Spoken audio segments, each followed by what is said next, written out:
On the bonus show today, we'll be talking about two women who find hidden cameras in their apartment. They were exchange students. Very creepy story. What are the worst paying college majors? I hope I don't have one of these. Maybe Lewis does. I don't know. I don't think you do. I haven't looked at the list yet. I don't think so. And a serial butt slasher strikes again. It's a bizarre story that Lewis is almost bizarrely excited to discuss. So we'll get to all of that. Our poll last week, should parents lose custody of super obese kids? 56% of you said no. 34% said yes, and 10% weren't sure. I'm surprised about this. I thought more people would believe that overfeeding children could be considered child abuse in some cases, and maybe there would be state intervention there. Are you surprised by these results? No. No, I think taking away a child in a case like this is a little too extreme. Well, there's Lewis's take on it. The new poll, would you spend 6 months uninsured to qualify for affordable health coverage? DavidPakman.com, results next week. Let's get to some of your emails. On the Christian Jihad possibility I mentioned, Lewis said religion is a problem. I mean, I guess I agree with that, but doesn't that offend people that are religious? Of course. We get hundreds of emails a week from people that are offended by what Lewis says. That's right.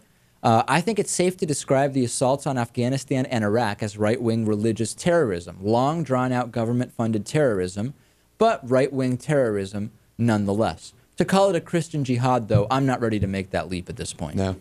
On the Bachmann, Herman Cain recent crazy statements, and from Michelle Bachmann, that included implying slavery may have been a positive force in some senses for black people, and saying she's proud of the anti-gay therapy that goes on at Dr. Marcus Bachmann's clinic. Don't underestimate Herman Cain. He, after all, represents a large segment of the population who actually believes that reducing legislation that covers complex issues into the size of a Dr. Seuss book is a good thing. You know, I think a Dr. Seuss book would be an expansion on the policies that Herman Cain has told us about so far. And the Herman Cain situation is just a probing of the unified collective American conscience to see what one can get away with. It is only a test. I wish I believed that. I think it's for real, Lewis. Didn't we suggest that perhaps the current candidates are just there to make the real candidate look incredible?